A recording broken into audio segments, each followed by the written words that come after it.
आपण पाहणार आहोत आता संधी. संधी हा संस्कृत मधील अतिशय महत्वाचा विषय आहे. संधी ज्याला संधी येते त्याला बरंच काय संस्कृत मधलं कळतं. का? तर संधी जिकडे तिकडे आपल्याला पाहायला मिळते. मग बघा, संधी शब्दाचा अर्थ काय आहे? की दोन अक्षर एकत्र येणं म्हणजे संधी. सोपं. अवघड पण आहे, सोपं आपण करू. दोन अक्षर एक, मी दोन शब्द नाही म्हणत आहे आता. बघा, दोन अक्षरांवर आलो, अजून खाली आलो. दोन अक्षर एकत्र येणं म्हणजे काय? संधी आहे. मग दोन अक्षर कधी कधी काय असू शकतात? कधी कधी स्वर असू शकतात. दोन स्वर एकत्र येतील. जसं कधी कधी अ आणि आणि ई एकत्र येतील. अरे, अ आणि ई हे कधी कधी एकत्र येतील. मग काय झालं? दोन स्वर एकत्र येत आहेत. दोन अक्षर स्वर एकत्र येऊ शकतात. दोन स्वर एकत्र येतात म्हणून त्याला आपण म्हणतो स्वर संधी. किती सोपं आहे? दोन स्वर एकत्र येणं त्याला म्हणतो आपण स्वर संधी. आता पुढच्या प्रश्नाचं उत्तर तुम्हीच देणार आहेत मला. समजा दोन व्यंजन एकत्र आले तर त्याला आपण काय म्हणणार? व्यंजन व्यंजन संधी. संधी. व्यंजन संधी. जसं उदाहरणार्थ त आणि अ, तच्या पुढे जर च आला समजा, तर काय होईल? ते सगळे नियम नंतर पुढे येणार आहेत. पण सध्या एक तच्या पुढे समजा जर च आला तर काय होईल? तर या ठिकाणी काय झालेलं आहे? दोन च हा सुद्धा व्यंजन आहे आणि त हा सुद्धा काय आहे? व्यंजन आहे. मग दोन व्यंजन एकत्र येतील त्याला काय म्हणतो आपण? व्यंजन संधी. व्यंजन संधी. व्यंजन संधी. हा, मग कधी कधी काय होतं की दोन किंवा एक व्यंजन किंवा तो व्यंजन किंवा स्वर विसर्गाच्या सोबत येतो. बघा, म्हणजे स्वर, सध्या आपण स्वर घेऊया किंवा व्यंजन पण आहेत. स्वर आणि विसर्ग किंवा व्यंजन आणि विसर्ग एकत्र आले म्हणजे विसर्गामध्ये काही बदल झाला तर त्याला कुठली संधी म्हणणार आपण? विसर्ग संधी ना. विसर्ग संधी. म्हणजे काय? कधी कधी हा जो विसर्ग आहे तो कुठल्या तरी स्वराच्या पुढे येईल, कुठल्या तरी स्वराच्या मागे येईल, कुठल्या तरी व्यंजनाच्या त्याच्या पुढे व्यंजन असेल. असं जर झालं तर त्या संधीला आपण विसर्ग संधी असं म्हणतो. उदाहरणार्थ, विसर्गाच्या पुढे जर बघा, विसर्गाच्या पुढे जर व आला, विसर्गाच्या पुढे जर व आला तर विसर्गात काहीतरी बदल होईल. मग या संधीला काय म्हणतात? विसर्ग संधी. किती सोपं आहे हे, एकदम शॉर्टकट मध्ये. ओके. हा, मग याला म्हणतो आपण विसर्ग संधी. मग आपल्याला या धड्यामध्ये काय सुरुवातीला ते काय शिकवत आहेत? सोपं सोपं विसर्ग संधी त्याला म्हणतात. ते आपल्याला स्वर संधी सांगणार आहे. स्वर संधी म्हणजे काय होणार आहे? दोन स्वर एकत्र येणार आहेत आणि एक एकत्र नवीन येतात. काहीतरी संधी एकत्र येऊन नवीन काहीतरी कॉम्बिनेशन तयार होईल. मग त्या बघा, पुन्हा एकदा रिकॅप करतो. संधी म्हणजे दोन अक्षर एकत्र येणं. मग कधी कधी ती दोन अक्षर स्वर असू शकतात, कधी कधी ती दोन अक्षर व्यंजन असू शकतात, कधी कधी ती दोन अक्षर विसर्ग आणि व किंवा कुठलंही व्यंजन असू शकतं. मग त्याला विसर्ग संधी असं आपण म्हणतो. हे संधीचे तीन प्रकार झाले. मग त्यातली आपण आता स्वर संधीला सुरुवात करतोय. पहिल्या संधीचं नाव आहे यणसंधी. अतिशय महत्वाची संधी यणसंधी. एकेका संधीला एक एक नाव दिलेलं आहे. मग आपण ती संधी आता आपण समजून घेणार आहोत. यणसंधी. मग काय होणार आहे? दोन स्वर एकत्र येणार आहेत. पण मग कुठले पण स्वर एकत्र येतात का? थोडासा त्याच्यावरती प्रकाश टाकूया. बघा, फॉर एक्झाम्पल, उदाहरणार्थ, राम आणि इति हे दोन काय आहेत? दोन शब्द आहेत. बरोबर. मग दोन स्वर एकत्र येतात म्हणजे कुठले स्वर एकत्र येतात? जे एकदम जवळजवळचे आहेत. अजून स्पष्ट सांगायचं म्हणजे थोडंसं अवघड वाटतं कधी कधी. पहिल्या शब्दातील शेवटचं अक्षर बघा. रा पहिल्या शब्दातील शेवटचं अक्षर जे आहे अ. पहिल्या शब्दातील शेवटचं अक्षर म नाहीये. अ. अ. हा, बरोबर. आणि दुसऱ्या शब्दातील दुसऱ्या पहिलं अक्षर. शब्दातील पहिलं ई. अक्षर. पहिलं अक्षर ई. हम्म. हे दोन एकत्र हम्म. येतात. दोन एकत्र येतात म्हणजे कुठले पण दोन स्वर एकत्र येतात का? नाही. एका समोर एक असणारे असं म्हणू शकता, किंवा पहिल्या शब्दातील शेवटचं अक्षर दुसऱ्या शब्दातील पहिलं अक्षर ही एकत्र येत असतात. मग आता कोण एकत्र येतं हे आपल्याला कळालं. राम मधला अ आणि इति मधला ई. आता यण संधीकडे आपल्याला वळायला हरकत नाही.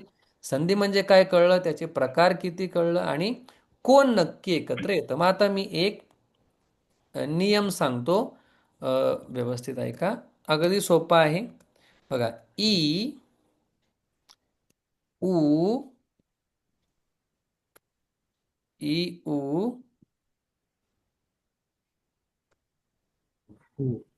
ऋ आणि लृ. तर ल आणि ऋ, लृ. आता हा लृ खरं तर वेगळा आहे बरं का. ई, उ, ऋ, लृ ऱ्हस्व किंवा दीर्घ. कसं म्हणायचंय? ई, उ, रस. ऋ, लृ ऱ्हस्व किंवा दीर्घ. म्हणजे कधी ई किंवा ई असेल, कधी उ किंवा उ असेल, कधी लृ किंवा ऋ असेल, आणि लृला दीर्घ नाहीये बरं का. लृ किंवा लृ असं नाही, फक्त एकच येतो. यांच्या पुढे जर भिन्न स्वर आला, तर भिन्न स्वर मी तुम्हाला सांगितलेलं आहे आधी, पण आपण पुन्हा एकदा बघूया. भिन्न स्वर आला तर, ईच्या पुढे जर भिन्न स्वर असेल तर ईचा होतो य, अर्धा य. उचा होतो व, ऋचा होतो र, लृचा होतो ल. समजायला थोडासा वेळ लागतो सुरुवातीला.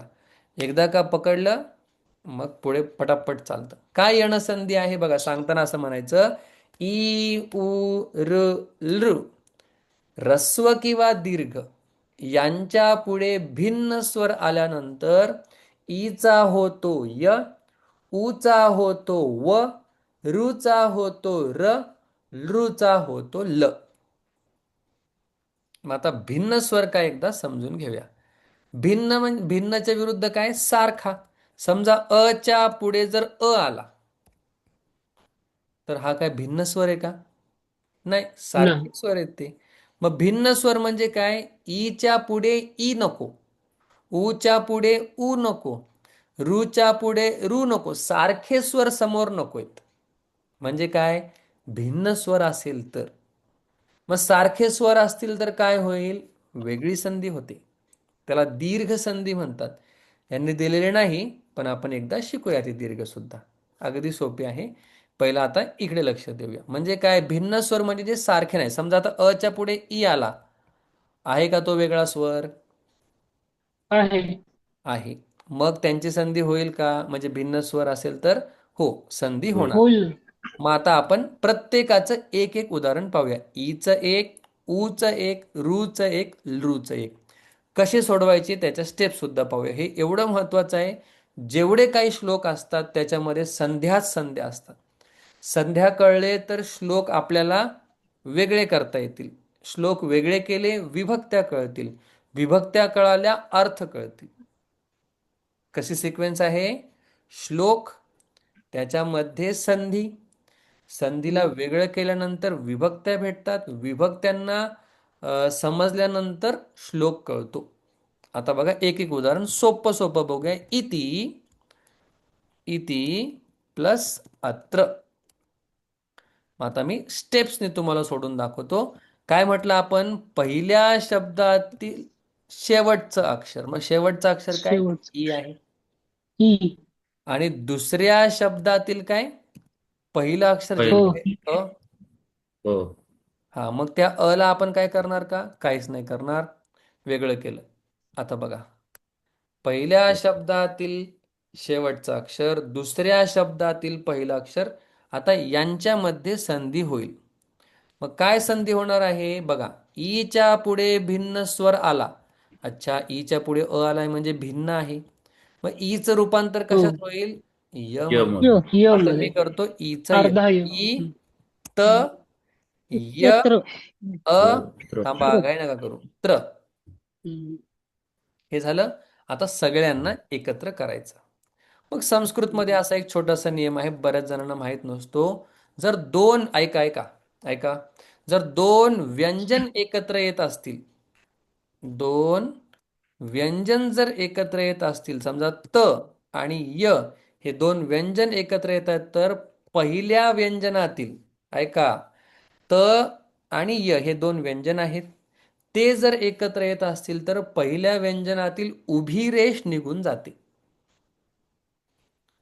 त आणि त्याला जर तुम्ही य जोडला, जे की दोन व्यंजन, तर त मधली उभी रेष निघून गेली बघा. म, म आणि याच्या पुढे जर आपण लावला व, बघा मच्या पुढे आपण लावला व, तर काय होणार?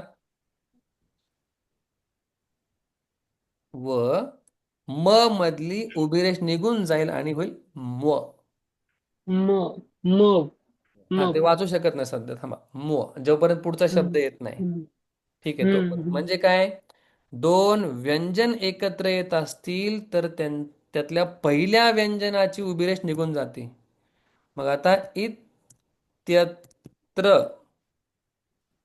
झालं. हो. हा, मग जर इथे जर आ असतं तर इथे पण काय आला असता? आ. इत्यात्र.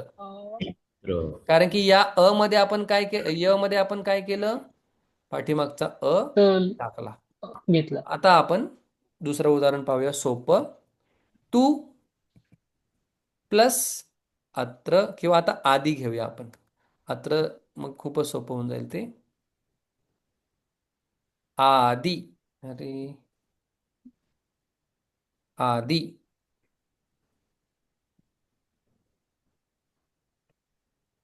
हम्म, आदी.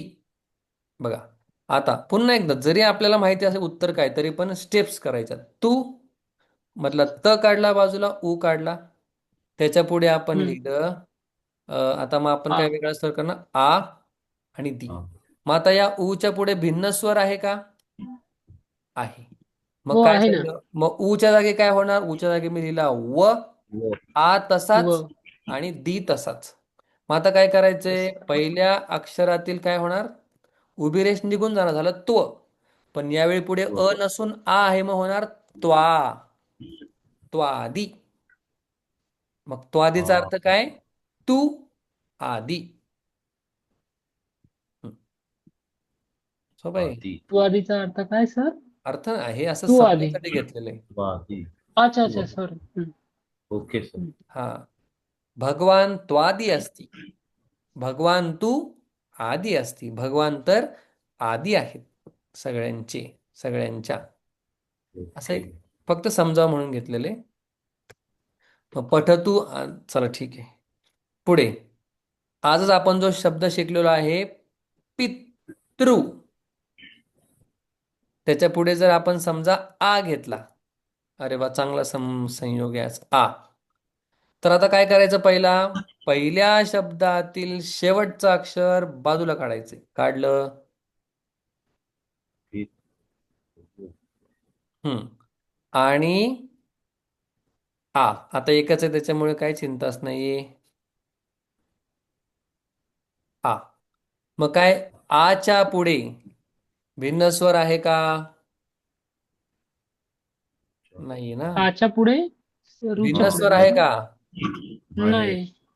तुम्ही पण नाही म्हणता हो. आहे की आच्या, सॉरी, सॉरी. रूच्या पुढे, आहे. र. हा. रूच्या पुढे भिन्न हा. स्वर हा आहे का? तेच. हा. आहे ना. नाही, माझं चुकलं. रूच्या पुढे भिन्न स्वर आहे का? आहे. मग रूचं काय होणार? आहे. र. र. रूच र र होणार. होणार र. र. आणि रच्या पुढे काय? आ. हा. आ. आ. मग आता मला सांगा, त आणि र र. काय होतं? एकदा र. सांगितलेलं आहे. त आणि र. अ, ते त्र. त्र. आणि त्र. तो आ गेला पित्रा. या. पित्रा. पित्राचा जरा पितृ हा. होय. अजून अजून एक पद्धतीने सांगतात, पण ठीक आहे. ठीक आहे, एवढं ठीक आहे. पित्रा म्हणून आपण ते पित्रा पित्रे आज आपण पाहिलं. मग काय झालं, रूच्या जागी झाला र, आणि त आणि र एकत्र येऊन एक संयुक्त व्यंजन झालं त्र. आणि त्याच्यामध्ये पुढच्या व्यंजनाची मात्रा गेली, पुढच्या स्वराची मात्रा गेली पित्रा. आता शेवटचं असं काही उदाहरण नाहीये, पण तरी आपण देतो एक लृ. आणि त्याच्या पुढे जर आलं आकार, हेच उदाहरण शक्यतो घेतलं जातं. अशी उदाहरणं शक्यतो नाही आहेत. आकार ह. मग आता संधी कोणामध्ये होणार, या लृ मध्ये. यामध्ये. हा आणि दुसऱ्या शब्दाचा पहिला. हा बघा, लृ ल. हम्म. ओके, लृ प्लस आ आ. आणि कार, त्याला मी बाजूला करतो कारण की त्याला बाजूलाच काढलेलं बरं आहे. आकार ह. मग आता लृचं रूपांतर कशात होईल बघा, लृ चा बदल होईल ल मध्ये, ल. आणि तो अर्धा होतो हे सगळ्यात महत्वाचं. ल आणि आकार ह. मग ल आणि आचं काय होईल, ला. त्याचा काय असा विशेष अर्थ नाहीये, लाकार. आकार. मग तुम्हाला चार, याच्यावरून चार उदाहरणं सांगितले. मग आता लक्षात कसं ठेवायचंय, ऱ्हस्व किंवा दीर्घ म्हणजे ईच्या पुढे ई जरी असेल, इकडे जरी ई जरी असेल तरी पण त्याचा यच होणार आहे. मग नियम सांगताना कसा सांगता यायला पाहिजे, ई उ र लृ ऱ्हस्व किंवा दीर्घ यांच्या पुढे भिन्न स्वर आल्यानंतर ईच्या जागी होतो य, ऊच्या जागी होतो व, रूच्या जागी होतो र, लृच्या जागी होतो ल. ल. मग हे काही उदाहरणं आहेत. मग त्यांनी तुम्हाला काही उदाहरणं सोडवायला दिलेली आहेत, ते तुम्ही सोडवायचा प्रयत्न करा. अशा प्रकारे हा आपला पाठ संपलेला आहे. एक दोन तीन शब्द आपण पाहिलेले नाहीत, ते बघून घेऊया म्हणजे आपल्याला वाक्य पुढच्या वेळी सोडवता येईल. इंद्र शब्द आपल्याला आधीच माहिती आहे, त्याच्यामुळे असं काही विशेषत्वाने आपल्याला माहीत नसलेले शब्द नाहीत. इंद्र म्हणजे काय, इंद्रच म्हणजे देवतांचा राजा, स्वर्गाचा राजा, देवतांचा मुख्य देव. दुसरा शब्द आहे विप्र, हा आपल्याला माहित नाही बऱ्याच जणांना. विप्रह म्हणजे ब्राह्मण, ब्राह्मण. दैत्य हा आपल्याला माहितीच आहे, दैत्य. माहित. आणि प्रभू, प्रभू सुद्धा आपल्याला माहिती आहे. प्रभू कसा, माहित. गुरु सारखा प्रभू. मग हे चार शब्द त्यांनी आपल्याला दिलेले आहेत. पितृ शब्द आपण आज पाहिलेला आहेत. अशा प्रकारे या धड्यातले सगळे शब्द आपले संपलेत. इंद्रह म्हणजे इंद्र, विप्रह म्हणजे ब्राह्मण, दैत्य म्हणजे राक्षस, आणि प्रभू म्हणजे देव. पितृ म्हणजे वडील, किंवा पितृ शब्दाचे दोन अर्थ आहेत. पितृ म्हणजे वडील, किंवा पितृ शब्दाचा अर्थ पितृलोक असा पण आहे. जसं भगवद्गीतेमध्ये म्हटलंय ना, यांती देवव्रता देवान पितृन यांती पितृव्रता. मग पितृन यांती म्हणजे वडिलांना प्राप्त होतात का, नाही, पितृलोकाला प्राप्त होतात. म्हणून पितृ शब्दाचा अर्थ एक आहे वडील, कधी कधी आई वडील पण असतो हा, तर नंतर येतं द्वंद्व समासामध्ये. कधी कधी पितरव म्हणजे आई वडील, पण इथे वडीलच घेऊया. पितृ वडील, आणि दुसरा शब्द अर्थ आहे पितृलोक. दोन अर्थ आहेत पितृ शब्दात. अशा प्रकारे नियम सुद्धा आपले झालेले आहेत. चतुर्थी संप्रदान आहे, विशेषण विशेष एकसारखं असतं हे पण आपण पाहिलं. सहतवते, साते, ताहा, तत्तेत, आणि हेही पाहिलं. आता फक्त आपल्याला सोडवायचे वाक्य. ती वाक्य आपण सोडूया पुढच्या तर पाठामध्ये. एक शंका विचारू का प्लीज? दोन विचारा, बोला.